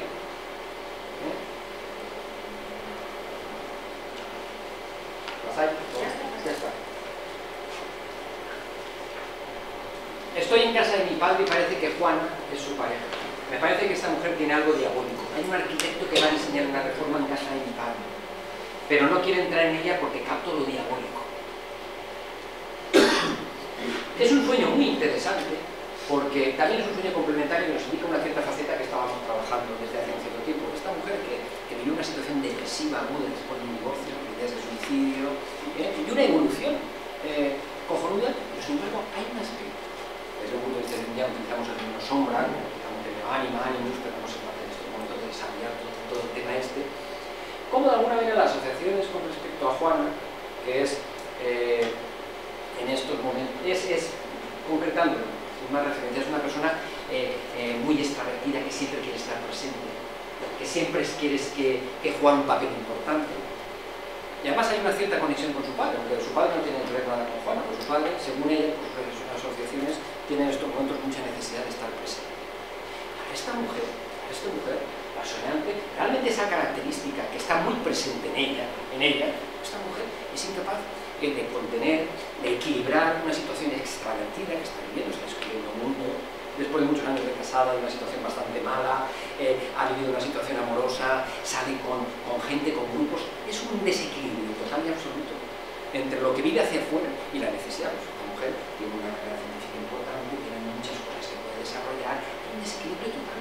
Realmente esa faceta que viene representada por esta mujer y por su padre, de tener que estar presente y siempre con los demás, y siempre dando la nota, y esa necesidad de ser reconocida, se vuelve en algo verdaderamente diabólico. Algo diabólico y que la limita totalmente. Total y absolutamente. ¿No? Y por último, este es un sueño de los pocos que les puedo decir que es un sueño objetivo. La paciente es una persona que estaba cagando en el proceso analítico. Lo que pasa, para que ustedes se sitúen, estábamos en una situación muy mala. Es una persona que trabajaba como ejecutiva en una gran empresa, con despidos, una situación de estrés brutal, etc. Y mientras este sueño, veo que en mi casa está creciendo un mundo. Parece que no habrá problemas para limpiarlo, pero es bastante invasivo. Estoy paseando con el contable en mi empresa. Me comunica que quiere unas vacaciones. Me siento contrariada por ello. Estoy paseando con un buen amigo. Sé que tiene el cuerpo del sí. Eso es un reto. Bien, este sueño me alertó. El motivo era muy pasivo. Es verdad que ella, como el gerente de su empresa, quería vacaciones, quería descansar, pero de alguna manera se veía impedido. La maquinaria le arrastraba totalmente. Y me pareció muy delicado que acabara el sueño como que acabó. Estoy paseando con un buen amigo y sé que tiene anticuerpos del SIDA, que es en realidad todas las asociaciones con respecto a gente mediante cuerpos del SIDA, pues el sistema inmunológico está hecho polvo, está trabajo, no tiene capacidad de defensa. Vale, hasta el punto, el sueño, además, había tenido previamente una experiencia con ciertos pacientes de los cuales pensé que tenían algo orgánico y al final tuvieron, que les recomendé que se hiciera un chequeo. A las 3 semanas la operaron en urgencia con una displasia aguda en el... Todo salió perfectamente, pero ustedes desen cuenta de la importancia de los sueños. Esta persona se hizo el chequeo como otra que era más grave porque tenía un problema de cáncer a partir de las 2. Yo me voy a quedar aquí, creo que es más interesante. Eso quitado, iba a desarrollar otro sueño, pero creo que hay suficiente material. Como les decía, hay un cierto riesgo que mi exposición parezca excesivamente simplista, los temas muy cortos. Es un problema cuando queremos hablar de la experiencia concreta, de lo que vivimos concretamente en la práctica clínica, pero quizás pueda ser una buena referencia para que ustedes puedan ir viendo cómo trabajamos las personas que tenemos una referencia indiana en trabajo como consulta.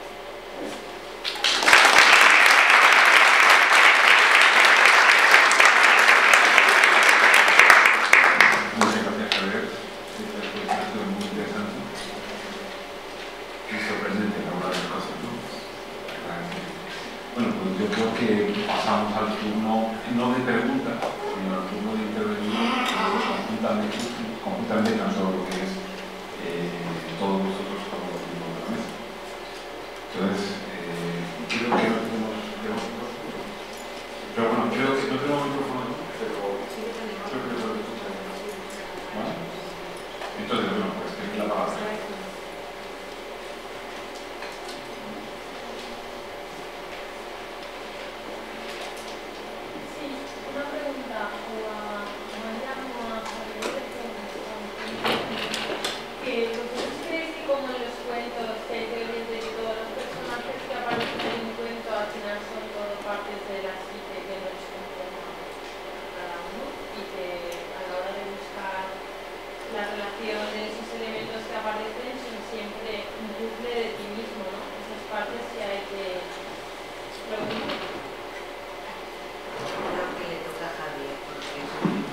Desde una óptica de unidad, la teoría de mi exposición ha sido esa. Me he referido al último sueño, pero también a la experiencia del paciente. Hemos visto un drama que está referido a la vida psíquica. Siempre eres tú, la palabra, está distinto. Sí, la palabra, cuando trabajamos los sueños, la palabra siempre es muy peligrosa. Quiero decir, porque pueden haber sueños objetivos. Yo puedo sentir una terrible rabia con respecto a una persona y soñar que estoy abofeteando. Quiero decir, eso puede ocurrir. Como una persona está mucho tiempo sin tener relaciones sexuales y sueña que está echando un revolcón y está haciendo una polución nocturna. Y son sueños que tienen que ver con el mente de Dios. Pero en muchos casos yo puedo soñar con tal persona y si ahora de la sociedad con esa persona, digo, es que esa persona es terriblemente egoísta porque probablemente estoy hablando de mí. Algo como lo contrario que tú eres. El concepto sombra desde un punto de vista indiano es lo que vemos en los demás y no vemos en nosotros. En los sueños aparece referenciado. Sí, pero ¿lo puedes explicar eso mejor? El concepto sombra, lo que vemos en los demás, que lo tenemos nosotros, pero ¿lo tenemos en qué forma? ¿Igual o es negado? Igual, quiero decir, hombre, no tenemos conciencia de ello. La parte de la sombra, la psique desde un punto de vista indiano es mucho más compleja. La parte de la sombra sería lo más similar al inconsciente personal freudiano, con todo lo que tiene que ver con la sexualidad, la agresividad, o a lo que Adler denomina la voluntad de poder, o el complejo de inferioridad, mejor dicho, el complemento. Son aspectos que muy fácilmente vemos en los demás y no vemos en nosotros. ¿Pero lo tienes entonces igual que en el que lo ves o es que lo tienes escondido? No, lo tienes igual, lo que pasa, hay veces que se puede ver y hay veces que no se puede ver. Hay personas que a lo mejor manifiestan su agresividad de forma muy sutil y solamente ciertas personas se dan cuenta. Pero a lo mejor esa persona está quejándose continuamente de la agresividad de este, del otro, y a lo mejor no se da cuenta de su propia agresividad. Normalmente su agresividad en un sueño es verdad que también puede aparecer de forma muy básica. En el caso de la agresividad que se da por un animal que está haciendo un destrozo y a veces puede estar vinculado a la expresión de su cierta rabia. Pero también puede soñar con una persona de su mismo sexo, habitualmente es el concepto sombra, que de alguna manera tiene una serie de características que el sujeto también tiene en sí, pero no quiere. No quiere. Yo voy a preguntarle a Marian, cuando la pude ver la presentación, se relacionaba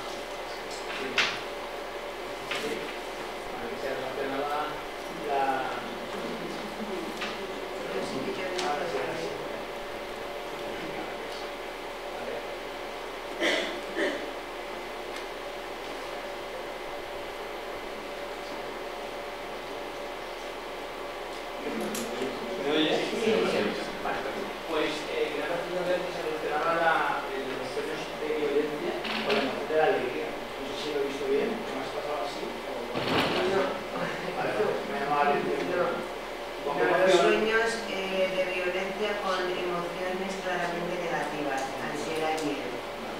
No, es bastante coherente.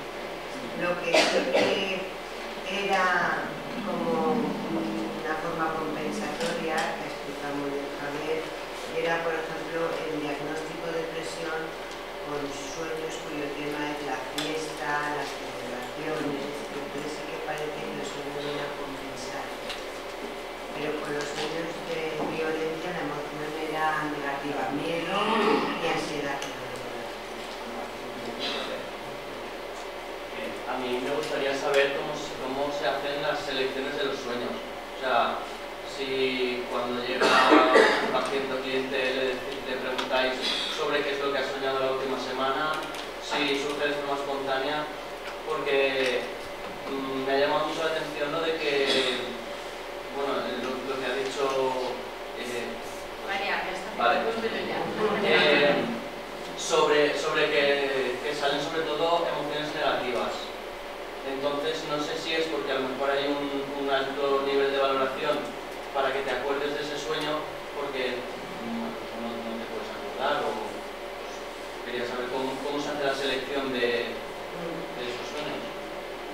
Yo coincido, por ejemplo, con Javier en que hay veces que hay que tener precaución con ciertos pacientes que a lo mejor están muy agudos o que no tienes claro si es una psicosis para confundirles más con los sueños. Pero si la cosa, pues bueno, más o menos es un diagnóstico de lo de la neurosis, que no hay este riesgo, a mí me ocurre como a él, que el sueño me indica, me da pasos. O sea, el inconsciente... Pero me refiero, cuando a usted a un paciente le cuenta un sueño, es porque usted le pregunta ¿qué ha soñado la última semana? Sí, vale, claro, sí. Ah. Que si todo va bien, se le sugiere al paciente, pues bueno, ha soñado algo. Y además es muy curioso, como hay pacientes que te dicen, no, llevo años sin recordar ningún sueño. Y está bien la frecuencia de la sesión, ¿no? Muchas veces es así, importante que sea semanal, porque el inconsciente trabaja de sesión a sesión. Entonces, muchísimas veces sueña el día anterior antes de venir a verte, es como un regalito que te hacen, yo lo recuerdo. Que haya un gran número de sueños negativos, digamos, que causan, como tú has dicho, los sueños que conmocionan el sistema nervioso, que tienen un marcado componente físico que nos hacen sudar, que nos angustia, se recuerdan con más facilidad porque nos despiertan. Eso es una, y luego también tener en cuenta que a nosotros nos viene gente que está en momentos de la vida que están en crisis. Por eso demandan asistencia psicológica. Estaría también bien pues hacer estudios sobre sueños en otras etapas donde no tienes crisis. Lo de la muestra cerrada que decía. Claro.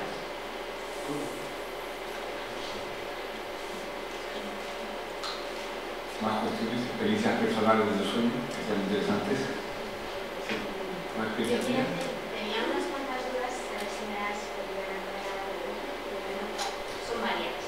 No sé si decirlas todas seguidas o una a una. Por ejemplo, lo que se ha comentado varias veces que se sueña, depende, o sea, que hay personas que sueñan normal, soñar en blanco y negro y en color. ¿Eso influye en algo? ¿Está demostrado? Yo, por ejemplo, lo del blanco y negro a veces me ha llamado la atención por lo que he dicho de un detalle antiguo, que hay gente que me ha dicho soñaba como si fuese una película antigua y blanco y negro.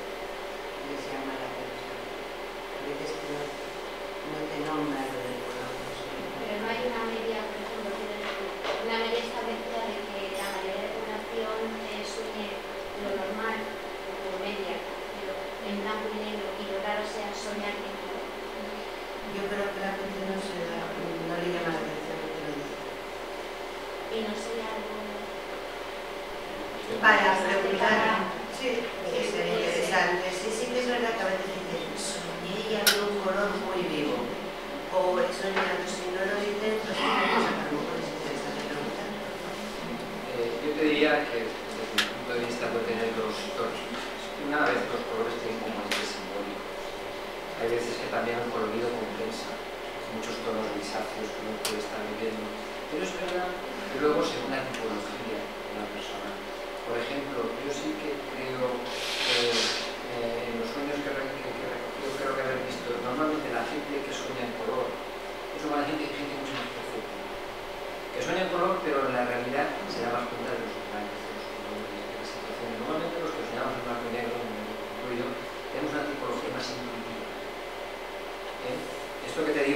un poco arriesgado porque no hay estudios, es una cosa que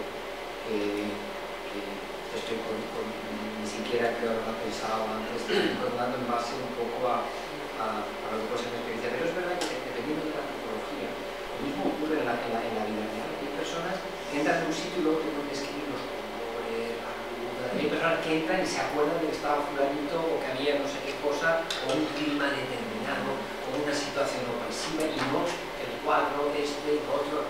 Dependiendo de las características de la persona, pues aquí en esta mesa ustedes pueden ver un contraste. La típica persona perceptiva 100% y el típico intuitivo. O sea, por todas maneras somos amigos y aunque no somos pareja, nos complementamos. Quiero decir, las perceptivas como Paco, que desarrollan una labor además con su trabajo terapéutico muy fino, muy tal los detalles, se fijan en el detalle. Yo no funciono así. Funciono mucho más a golpes. Claro que luego mi función pensante tiene que organizar las cosas en ese sentido y darles un cuerpo. Pero creo que eso también influye mucho en lo que es el mundo médico. Aunque no te sabría decir hasta qué tanto. Sí. Se quería comentar que yo sí que es verdad, porque esto sí que es verdad.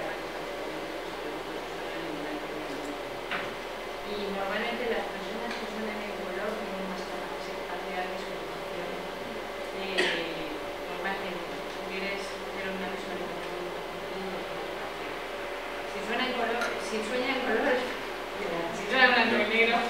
Me iba a contar que vosotros recordáis que el procesamiento de la información es cognitivo puede ser ecoico o ecoico, con imágenes o con palabras.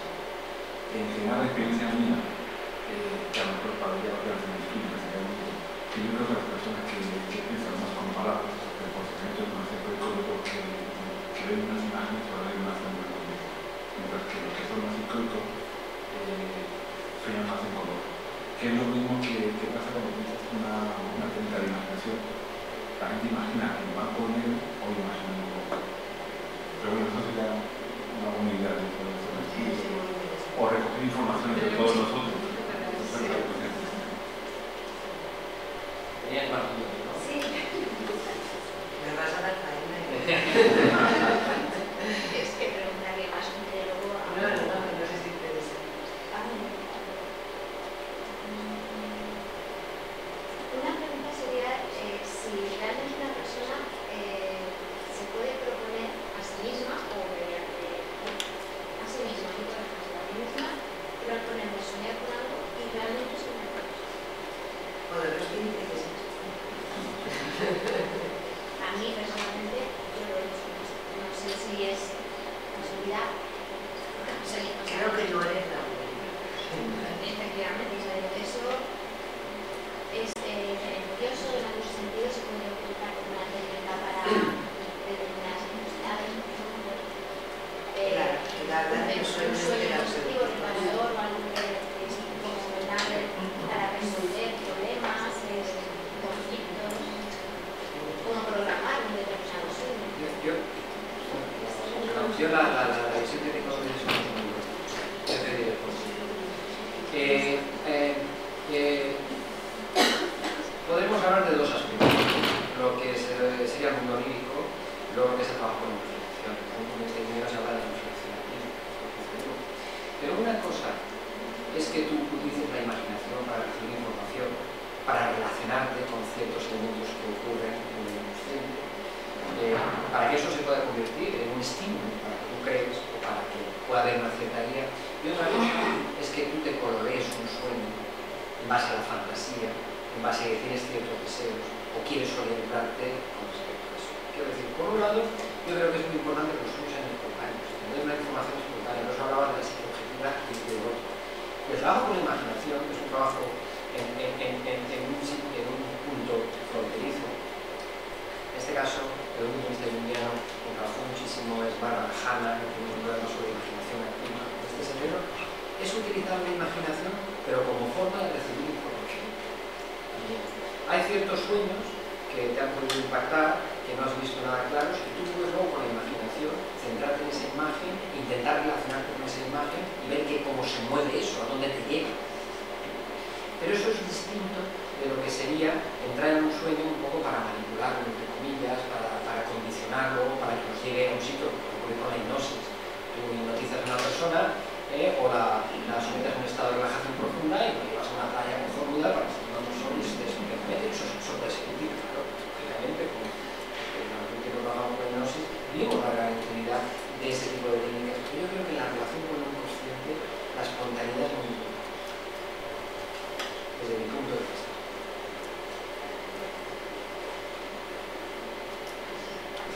Más preguntas, interacción. Yo digo, cuando estamos comidas a comprar un sueño, pues me levanto con que imagino aplicaciones para ejercicio de hacerlo, pues me arranco.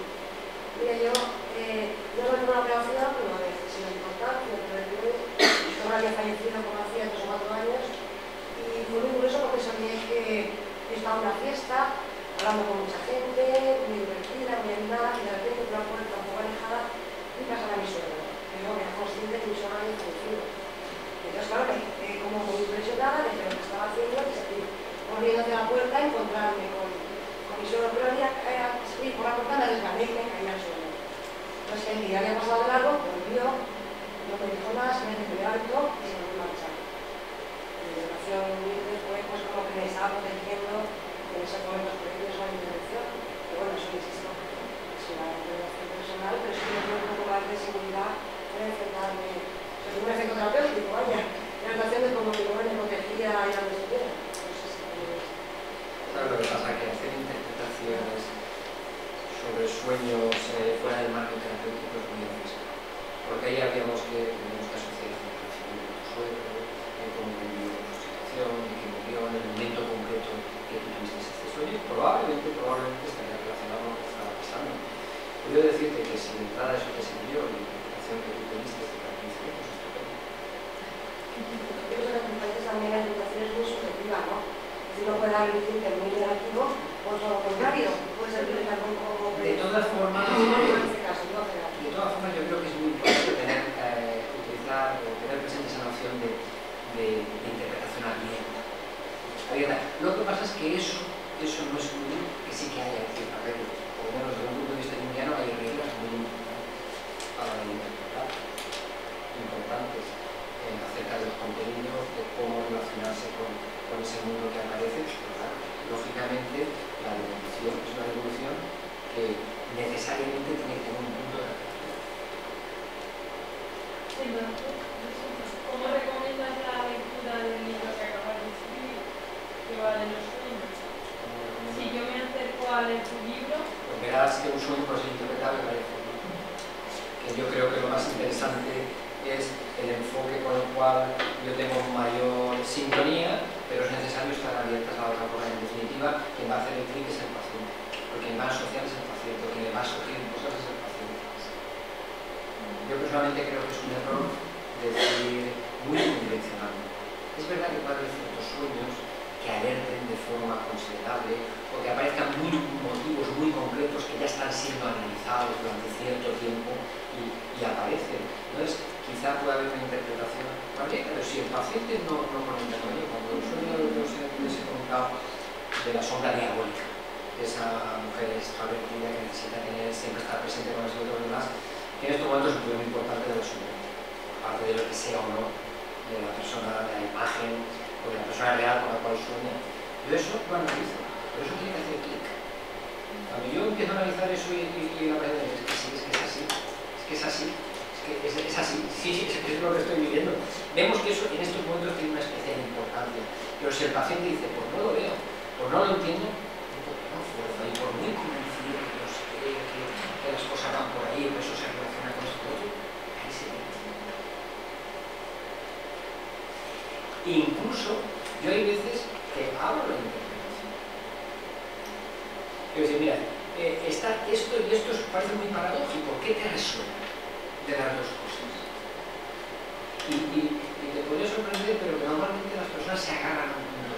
Y a partir de ahí, lo interesante es que es un hilo, no que se quede ahí, como me ha dicho el inconsciente, ya puedo divorciarme, casarme o jugar a la serie. No, es que es un hilo que te pone en contacto con ciertos complejos, ciertas ideas, incluso a veces ciertas tareas creativas.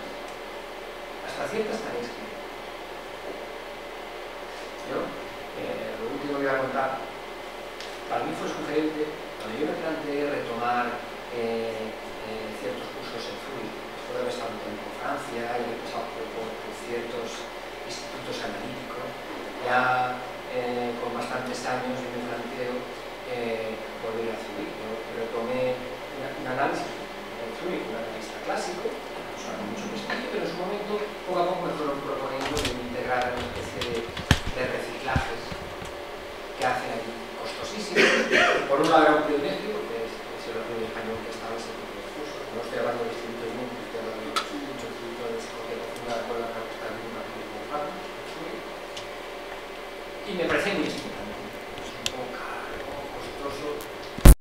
Un sueño donde estoy discutiendo con mi analista. Pues lo hago, no lo hago, me sigo con los reciclajes, estoy cansado, no estoy cansado, es interesante para ti.